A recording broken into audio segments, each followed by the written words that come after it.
Well, I was born in Spokane, Washington, and spent all my early years in lumberjack camps. And so I had the wonderful experience of having aunts and uncles constantly around me when I was growing up, I mean, which was really great. Yeah, I was the oldest. There were 4 of us kids. I was the oldest, so of course I was the bossiest. You know, I think that's why I love directing so much. You get to be boss. I never was quiet. No, I'm probably the most outgoing of the whole clan. I was always doing dress-up clothes and doing shows. So my mother told me. When I was 5, I was supposed to be taking my nap. Instead, I got into a very frilly dress, took my mother's purse, and this is during the Depression, and crawled out the window and walked 5 miles into town and snuck into Snow White and the 7 Dwarfs movie and stayed there till the theater closed. The minute the show was over, I went, oh good, the people are gone. So I went up on stage where the movie was and started dancing and singing and talking to myself, okay? Well, I got ruined in high school. I'm 14 years old, and on a whim, I try out for the senior play, and 2 days later, I got the lead in the senior play. But it ruined me because I fell instantly in love with it. Well, I moved here when I was 20, right over here in Hillcrest, way back in '56. This was a very small little town. And then I started auditioning for shows at the Old Globe. The first show I did at the Old Globe was one of Henry VIII's wives, Jane Seymour, in Royal Gambit. And of course it was fabulous, the Shakespearean costumes and all that.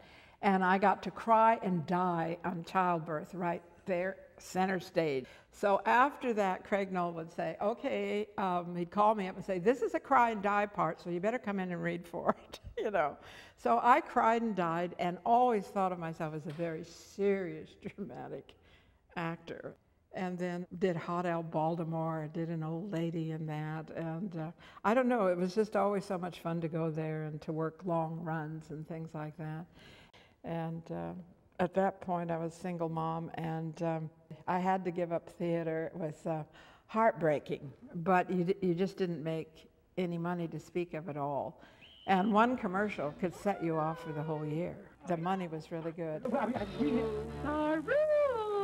Did you find what you were looking for? No, I didn't. Are you sure there are no more records of death certificates? You've seen them all. If she died in Corpus Christi, you would have found it. Thank you. The best actress I ever worked with was Angela Lansbury in Murder, She Wrote.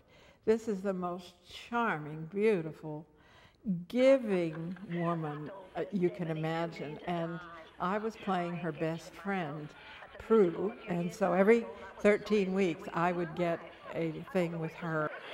Think about going back up on the stage yourself, Anne. Me? Sing again. And we were always in a pub in England, and we were always drinking. But she was so fabulous. I'm the only character actress in town that did all 4 of those movies. People had fun with Attack of the Killer Tomato, but they were just so much fun, and they were such a success in LA that people used to follow me around. I would be in a restaurant and they would come in with a tomato and a black felt pin, and would I sign it? And wasn't I the tomato lady? But in this town, I will always be the tomato lady, you know. Just let it go and improv it. If you know at all how to improv, it'll, you know, the work that you have done, it'll seem so natural and so believable. I love teaching.